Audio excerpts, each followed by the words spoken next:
Hello friends, welcome ವೃಂದಾವನ nursery. ಇವತ್ತಿನ ವಿಡಿಯೋದಲ್ಲಿ ನಾನು ಜಿರೇನಿಯಂ ಪ್ಲ್ಯಾಂಟ್ ಬಗ್ಗೆ ಮಾಹಿತಿನ ತಿಳಿಸ್ಕೊಡ್ತೀನಿ. ಆಲ್ಮೋಸ್ಟ್ ಜಿರೇನಿಯಂ ಪ್ಲ್ಯಾಂಟ್ ಬಗ್ಗೆ ತುಂಬ ಮಾಹಿತಿನ ತಿಳಿಸ್ಕೊಟ್ಟಿದ್ದೀನಿ. ಜೊತೆಗೆ ಇದು ಒಂದು ಮಾಹಿತಿ ಅಂತ ಹೇಳ್ಬೋದು. ಜಿರೇನಿಯಂ ಪ್ಲ್ಯಾಂಟನ್ನು ನೀವು ನರ್ಸರಿಯಿಂದ ಪರ್ಚೇಸ್ ಮಾಡೋದು ಆದಷ್ಟು geranium ಪ್ಲ್ಯಾಂಟನ್ನು ಸಮ್ಮರಲ್ಲಿನೇ ತೊಗೊಳ್ತೀರಾ. ಸಮ್ಮರಲ್ಲಿ ತೊಗೊಂಡ್ಮೇಲೆ summer full plant healthy ಮತ್ತು ಬುಷಿಯಾಗಿ ಬರುತ್ತೆ. ಯಾಕೆ ಅಂದರೆ ಹೊಸ ಮಣ್ಣು ಮತ್ತು ಗೊಬ್ಬರನೂ ಕೂಡ ಆ್ಯಡ್ ಮಾಡಿರ್ತೀರ, ಕಾಂಪೋಸ್ಟ್ ಎಲ್ಲ ಮಿಕ್ಸ್ ಮಾಡಿನೇ ರೀಪೋಟಿಂಗ್ನ ಮಾಡಿರೋದ್ರಿಂದ ಪ್ಲ್ಯಾಂಟ್ ಹೆಲ್ದಿ ಮತ್ತು ಬುಷಿಯಾಗಿ ಬಂದಿರುತ್ತೆ. ಈಗ ಸಮ್ಮರು ಮುಗಿತಾ ಇದೆ. ಅದ್ರ ಜೊತೆಗೆ ಏನಂದರೆ ರೈನಿ ಸೀಸನ್ ಸ್ಟಾರ್ಟ್ ಆಗ್ತಿದೆ. ರೈನಿ ಸೀಸನ್ ಸ್ಟಾರ್ಟ್ ಆಗ್ತಿರ್ಬೇಕಾದ್ರೆ ಏನಾಗುತ್ತೆ ಅಂದರೆ, ಈಗ ಪಾಟಲ್ಲೂ ಕೂಡ ನೋಡ್ಬೋದು, ನೀವು ರಿಪೋರ್ಟಿಂಗ್ ಮಾಡಿರುವಂಥ ಪಾಟನ್ನು ಕೂಡ ಅಬ್ಸರ್ವ್ ಮಾಡಿ ನೋಡಿ. ಪಾಟ್ ಎಷ್ಟು ಫುಲ್ ಮಾಡಿರ್ತೀರ ಆದರೆ ಅಷ್ಟು ಫುಲ್ ಇರೋದಿಲ್ಲ, ಡೌನ್ ಆಗಿರುತ್ತೆ. ಮಣ್ಣಾಗಿರ್ಬೋದು, ನೀವು ರಿಪೋರ್ಟಿಂಗಿಗೆ ಪಾಟ್ ಮಿಕ್ಸ್ನ ತೊಗೊಂಡಿರೋದು ಫುಲ್ಲು ಡೌನಿಗೆ ಹೋಗಿರುತ್ತೆ. ಯಾವ ರೀತಿ ಅಂದರೆ, ಈಗ ಒಂದು ಪಾಟ್ ಫುಲ್ ನೀವು ಮಣ್ಣನ್ನು ಹಾಕಿ ರಿಪೋರ್ಟಿಂಗ್ ಮಾಡಿರ್ತೀರ, ಈಗ ಡೌನ್ ಹೋಗಿದೆ ಅಲ್ವಾ. ಈಗ ಇದೇ ಜಿರೇನಿಯಂ ಪ್ಲ್ಯಾಂಟನ್ನು ನಾನೀಗ ಮತ್ತೆ ರಿಪೋರ್ಟಿಂಗ್ನ ಮಾಡ್ತಾಯಿದ್ದೀನಿ. ಇಷ್ಟು ಮಣ್ಣು ಫುಲ್ಲು ಪ್ರೆಸ್ಸಾಗಿ ಕೂತಿರುತ್ತೆ. ನೀವು ಪ್ರೆಸ್ ಮಾಡಿ ಹಾಕಿಲ್ಲ ಅಂದ್ರೂ ಪ್ರೆಸ್ಸಾಗಿಯೇ ಕೂತಿರುತ್ತೆ. ಫುಲ್ಲು ಡ್ರೈ ಆಗಿರುವಂಥ ಮಣ್ಣನ್ನು ಏನು ಮಾಡ್ಬೋದು, ಈಗ ಲೂಸ್ ಮಾಡೋವಂಥ ಟೈಮ್ ಅಂತ ಹೇಳ್ಬೋದು. ಈಗ ರೈನಿ ಸೀಸನ್ನಲ್ಲಿ ಪಾಟನ್ನು ಲೂಸ್ ಮಾಡಬೇಕು. ನಾವು ನರ್ಸರಿಲಿ ಏನಾಗುತ್ತೆ ಅಂದರೆ, ಇಷ್ಟು ಸೈಜ್ ಪಾಟಲ್ಲಿ ತೊಗೊಂಡಿರ್ತೀವಿ. ಇದೆಷ್ಟು 4 ಇಂಚ್ ಪಾಟನ್ನು ಯೂಸ್ ಮಾಡಿ ಪ್ಲ್ಯಾಂಟನ್ನು ಹಾಕಿರುವಂಥದ್ದನ್ನು ನೀವು ತೊಗೊಂಡೋಗಿ ನೀವು 10 ಇಂಚಿನ ಪಾಟಿಗೆ ಶಿಫ್ಟ್ ಮಾಡ್ತೀರಾ. ಆದರೆ ನರ್ಸರಿಯಲ್ಲಿ ಆ ರೀತಿ ಆಗೋದಿಲ್ಲ. ಹಾಗಾಗಿ ನಾವೇನು ಮಾಡ್ತೀವಿ, ಈಗ ಬೇಸಿಗೆಗಾಲ ಮುಗಿದು ಮಳೆಗಾಲ ಸ್ಟಾರ್ಟ್ ಆಗ್ತಿದೆ ಅನ್ಬೇಕಾದ್ರೆ ರಿಪೋರ್ಟಿಂಗ್ನ ಸ್ಟಾರ್ಟ್ ಮಾಡ್ತೀವಿ. ಯಾವ ರೀತಿ ಅಂದರೆ, ಈಗ ಪಾಟನ್ನು ನೋಡ್ಬೋದು. ಈಗ ಈ ಪಾಟಿಗೆ ಈ ಪ್ಲ್ಯಾಂಟನ್ನು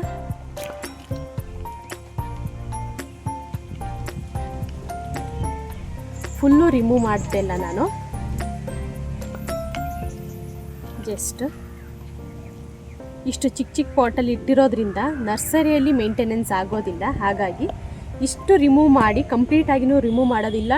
ಆ ನೆಟ್ ಟಿಶ್ಯೂನು ಕೂಡ ತೆಗೆಯೋದಿಲ್ಲ. ಇಲ್ಲಿ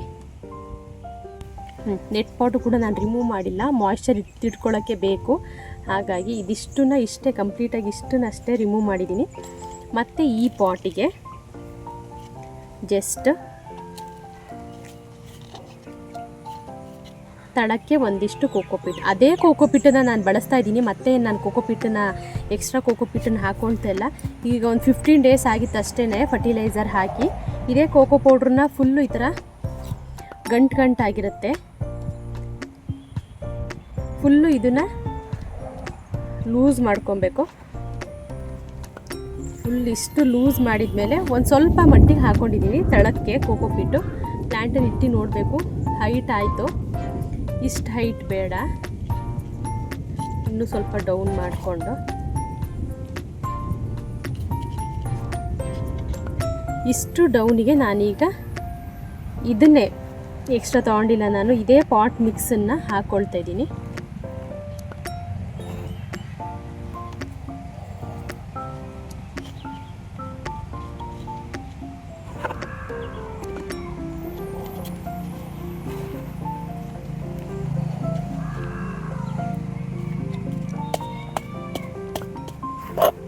ಎಕ್ಸ್ಟ್ರಾ ಕೋಕೋಪಿಟ್ಟನ್ನು ತೊಗೊಂಡಿಲ್ಲ ನಾನು, ಈ ಪಾಟಲ್ಲಿರೋದನ್ನೇ ಹಾಕ್ತಾ ಇದ್ದೀನಿ. ನೋಡಿ ಅವಾಗ ಎಷ್ಟು ಡೌನಲ್ಲಿತ್ತು, ಈಗ ಕೋಕೋಪಿಟ್ ಉಳಿಯುತ್ತೆ ಅಷ್ಟಿರುತ್ತೆ.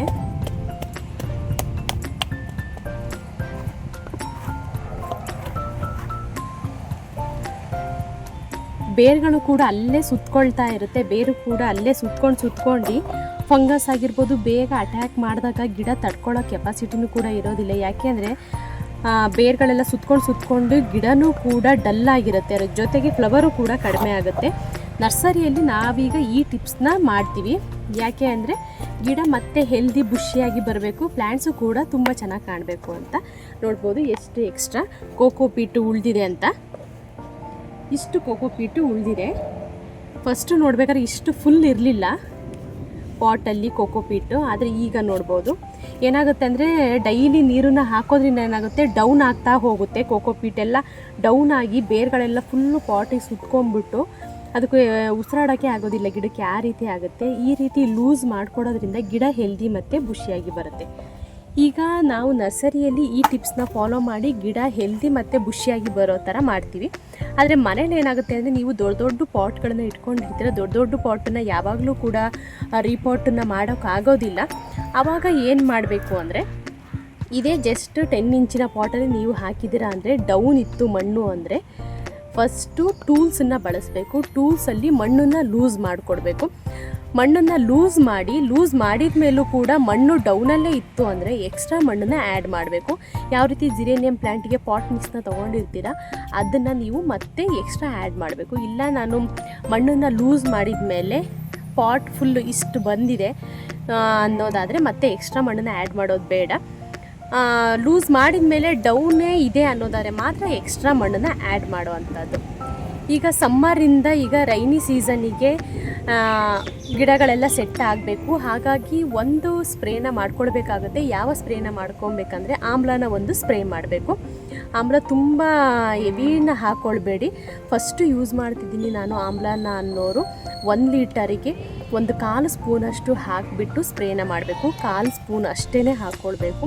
ಇಲ್ಲ ನಾನು ಯೂಸ್ ಮಾಡಿ ನನಗೆ ಗೊತ್ತಿದೆ ಅನ್ನೋದಾದರೆ ಅರ್ಧ ಸ್ಪೂನ್ ಹಾಕಿ 1 ಲೀಟರಿಗೆ ಯೂಸ್ ಮಾಡ್ಕೊಬೋದು.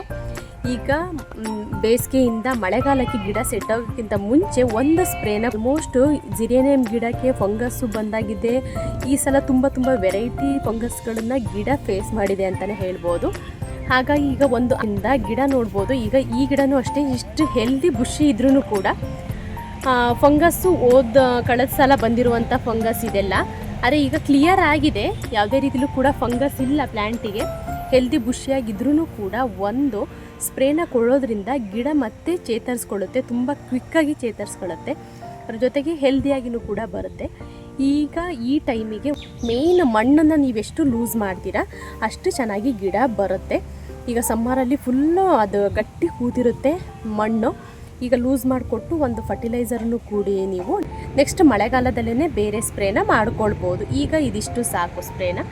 ಈಗ ನಾವು ನರ್ಸರಿಯಲ್ಲಿ ಇದೆಲ್ಲ ಪ್ರೊಸೀಜರು ಕೂಡ ಮಾಡ್ತೀವಿ. ನರ್ಸರಿಯಲ್ಲೂ ಕೂಡ ಫಂಗಸ್ ಆಗಿರ್ಬೋದು, ಯಾವ್ಯಾವ ರೀತಿ ಗಿಡಗಳು ಒಂದೊಂದು ರೀತಿಯ ಫಂಗಸ್ಸು ಮತ್ತು ಬ್ಯಾಕ್ಟೀರಿಯಾಗಳಾಗಿರ್ಬೋದು, ಹುಳಗಳ ಕಾಟ ಎಲ್ಲದನ್ನು ಕೂಡ ಫೇಸ್ ಮಾಡಿರುತ್ತೆ. ನಾವು ಕೂಡ ಡೈಲಿ ಅವುಗಳನ್ನು ಚೆಕ್ ಮಾಡ್ತಾ ಇರ್ತೀವಿ. ಈ ರೀತಿ ಯಾವ ಮೆಥಡನ್ನ ಮಾಡಬೇಕು, ಯಾವ ಮೆಥಡಿಂದ ಮತ್ತೆ ಗಿಡ ಚೇತರಿಸ್ಕೊಳ್ಳುತ್ತೆ. ಈಗ ದೊಡ್ಡ ದೊಡ್ಡ ಪಾಟಿಗೆ ಶಿಫ್ಟ್ ಮಾಡಿ ನರ್ಸರಿಯಲ್ಲಿ ಇಟ್ಕೊಳ್ಳೋಕೆ ಎಲ್ಲ ಪ್ಲ್ಯಾಂಟನ್ನು ಕೂಡ ಸಾಧ್ಯ ಆಗೋದಿಲ್ಲ.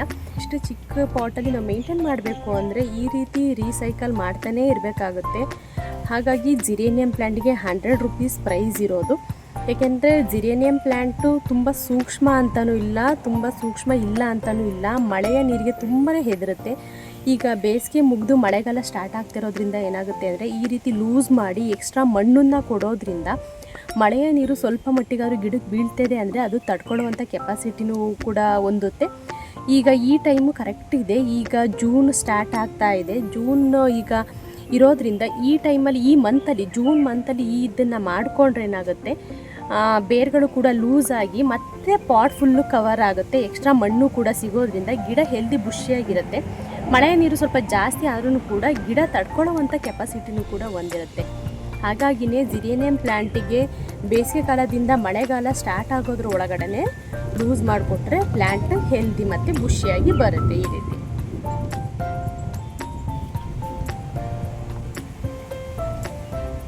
ಅದರಲ್ಲೂ ಇಲ್ಲಿ ತೋರಿಸ್ತಾ ಇರ್ತೀನಿ.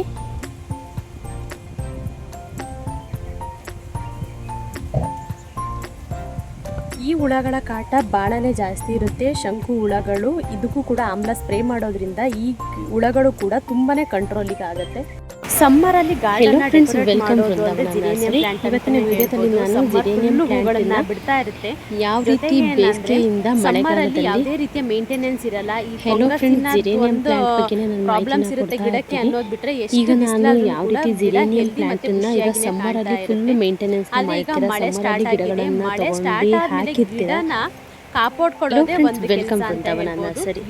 ಜಿರೇನಿಯಂ ಪ್ಲಾಂಟ್ ಅನ್ನ ಸಮ್ಮರ್ ಅಲ್ಲಿ ಪರ್ಚೇಸ್ ಆಲ್ ಸೀಸನ್ ಫ್ಲವರ್ ಅನ್ನ ಬಿಡುತ್ತೆ ಜಿರೇನಿಯಂ ಪ್ಲಾಂಟ್. ಹಾಗಾಗಿ ತುಂಬಾ ಇಷ್ಟಪಟ್ಟು ಪ್ಲಾಂಟ್ಸ್ ಅನ್ನ ತಗೊಳ್ತೀರಾ. ಅದೇ ರೀತಿ ಕಾಪಾಡ್ಕೊಳ್ಬೇಕು ಅಂದ್ರೆ ಮಳೆಗಾಲದಲ್ಲಿ ಮಾತ್ರ ಜಿರೇನಿಯಂ ಪ್ಲಾಂಟ್ ಬಗ್ಗೆ ಮಾಹಿತಿನ ತುಂಬಾನೇ ಮುಖ್ಯ ಆಗುತ್ತೆ. ಯಾಕೆ ಅಂದ್ರೆ ಸಮ್ಮರ್ ಅಲ್ಲಿ ಇನ್ಫಿಷಿಯನ್ ಸ್ಟಾರ್ಟ್ ಆಗ್ತಿದೆ ಸೀಸನ್. ಬರುತ್ತೆ. ನೆಕ್ಸ್ಟ್ ವಿಡಿಯೋದಲ್ಲಿ ನಾನು ಮೆಡಿಸನ್ ಮಾಡಿದ್ಮೇಲೆ ಅದು ಕ್ಯೂರ್ ಆಗುತ್ತೆ. ಆದ್ರೆ ಮಳೆಗಾಲದ ನೀರು ಜಾಸ್ತಿ ಆಯಿತು ಅಂದರೆ ಕಣ್ಣಿಗೆ ಕಾಣೋದಿಲ್ಲ, ಬುಡನೇ ನಿಮಗೆ ಕೊಳ್ತು ಬುಡ ಕರ್ಗಿದ ಮೇಲೆ ನಿಮಗೆ ಗೊತ್ತಾಗ್ಬಿಡುತ್ತೆ. ಅವಾಗ ಗಿಡನ ಉಳಿಸ್ಕೊಳ್ಳೋಕ್ಕಾಗೋದಿಲ್ಲ. ಅದೇ ಸಮ್ಮರಲ್ಲಿ ಫಂಗಸ್ ಬರೋದು ನಿಮಗೆ ಗೊತ್ತಾಗುತ್ತೆ. ಹಾಗಾಗಿನೇ ಸ್ಪ್ರೇಗಳನ್ನು ಮಾಡ್ಕೊಳ್ಳೋದ್ರಿಂದ ಪ್ಲ್ಯಾಂಟನ್ನು ಉಳಿಸ್ಕೊಳ್ಬೋದು. ಮಳೆಗಾಲದಲ್ಲಿ ಆ ರೀತಿ ಆಗೋದಿಲ್ವಲ್ಲ, ನೀರು ಜಾಸ್ತಿ ಆದ ತಕ್ಷಣ ಬುಡನೇ ಕೊಳ್ತೋಗ್ಬಿಡುತ್ತೆ, ಗಿಡ ಕಂಪ್ಲೀಟಾಗಿ ನಿಮಗೆ ಸ್ವಲ್ಪನೂ ಕೂಡ ಸಿಗೋದಿಲ್ಲ. ಹಾಗಾಗಿನೇ ಮಳೆಗಾಲದಲ್ಲಿ ಮಳೆಯ ನೀರು ಜಾಸ್ತಿ ಗಿಡಕ್ಕೆ ಬೀಳ್ದಿರುವಂಥ ಜಾಗದಲ್ಲಿ ಪ್ಲ್ಯಾಂಟನ್ನು ಇಟ್ಕೊಳ್ಳಿ.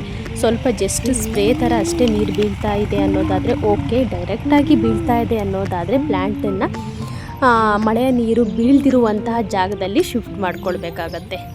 ಜೊತೆಗೆ ಏನಂದರೆ ಪಾಟಲ್ಲಿರುವಂತಹ ಮಣ್ಣನ್ನು ಚೆಕ್ ಮಾಡಿ ನೀವು ಸ್ವಲ್ಪ ಮಟ್ಟಿಗಾದ್ರೂ ಲೂಸ್ ಮಾಡಿನೇ ಎಕ್ಸ್ಟ್ರಾ ಮಣ್ಣನ್ನು ಕೊಟ್ಟು ನೀವು ಶಿಫ್ಟ್ ಮಾಡೋದು ತುಂಬಾ ಒಳ್ಳೆಯದು.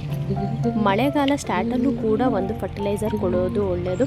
ಜೊತೆಗೆ ಏನಂದರೆ ಯಾವಾಗಲೂ ನನಗೆ ಮಂತ್ಲಿ ಫರ್ಟಿಲೈಸರ್ನ ಕೊಡೋಕ್ಕೆ ಆಗೋದಿಲ್ಲ ಅನ್ನೋದಾದರೆ ಸೀಸನ್ ವೈಸೇ ನೀವು ಫರ್ಟಿಲೈಸರು ಮತ್ತು ಸ್ಪ್ರೇನ ಮಾಡ್ಕೊಳ್ಳೋದು ಒಳ್ಳೆಯದು. ಈಗ ನೀವು 3 ತಿಂಗಳಿಗೆ ಒಂದು ಸಲನಾದರೂ ಒಂದು ಸ್ಪ್ರೇ ಮತ್ತು ಒಂದು ಫರ್ಟಿಲೈಸರ್ ಕೊಡೋದ್ರಿಂದ ಪ್ಲ್ಯಾಂಟ್ ಹೆಲ್ದಿ ಮತ್ತು ಖುಷಿಯಾಗಿ ಬರುತ್ತೆ. ನರ್ಸರಿಯಲ್ಲಿನೇ ನಾವು 4 ಇಂಚಿನ ಪಾಟು, 5 ಇಂಚಿನ ಪಾಟು, 3 ಇಂಚು, 2 ಇಂಚಿನ ಪಾಟಲ್ಲೇ ಒಂದು ಪ್ಲ್ಯಾಂಟ್ನ ಎಷ್ಟು ಹೆಲ್ದಿ ಖುಷಿಯಾಗಿರೋ ಥರ ಕಾಪಾಡ್ಕೊಳ್ತೀವಿ. ಅದರಲ್ಲೂ ನೀವು ಮನೆಯಲ್ಲಿ 10 ಇಂಚಿನ ಪಾಟಿಂದನೇ ಸ್ಟಾರ್ಟಿಂಗ್ ಸೈಜ್ ನಿಮ್ಮದು ಸ್ಟಾರ್ಟ್ ಆಗುತ್ತೆ ಎಲ್ಲ ಪ್ಲ್ಯಾಂಟ್ಸನ್ನು ಕೂಡ ಹಾಕೋದಕ್ಕೆ. ನೀವು ಇನ್ನೂ ಹೆಲ್ದಿ ಮತ್ತು ಖುಷಿಯಾಗಿ ಬರುವಂತೆ ಪ್ಲ್ಯಾಂಟ್ಸ್ಗಳನ್ನು ಮೇಂಟೆನೆನ್ಸ್ ಮಾಡೋದು ತುಂಬಾ ಈಸಿ ಅಂತ ಹೇಳ್ಬೋದು. ಮಳೆಯ ನೀರು ಡೈರೆಕ್ಟಾಗಿ ಬೀಳ್ತಾ ಇಲ್ಲ, ಇಂಡೈರೆಕ್ಟಾಗಿ ಬೀಳ್ತಾಯಿದೆ ಅನ್ನೋದಾದರೆ ಪ್ಲ್ಯಾಂಟ್ಸನ್ನು ನೀವು ಎಲ್ಲಿಟ್ಟಿದ್ರೆ ಅಲ್ಲೇ ಇಟ್ಟು ಮೇಂಟೆನೆನ್ಸ್ ಮಾಡ್ಬೋದು. ಯಾವ ರೀತಿ ಅಂದರೆ ಜಸ್ಟು ಡೈರೆಕ್ಟಾಗಿ ನೀರು ಬೀಳ್ತಾ ಇಲ್ಲ, ಸ್ಪ್ರೇ ರೀತಿ ಪ್ಲ್ಯಾಂಟಿಗೆ ನೀರು ಬೀಳ್ತಾ ಇದೆ ಅಂದರೆ ಓಕೆ. ಡೈರೆಕ್ಟಾಗಿ ನೀರು ಪ್ಲ್ಯಾಂಟಿಗೆ ಬೀಳ್ತಾ ಇದೆ ಅಂದರೆ ಶಿಫ್ಟ್ ಮಾಡ್ಕೊಳ್ಳೋದು ತುಂಬಾ ಒಳ್ಳೆಯದು. ಇಲ್ಲಿಗೆ ವಿಡಿಯೋನ ಎಂಡ್ ಮಾಡ್ತಾ ಇದ್ದೀನಿ. Thank you for watching.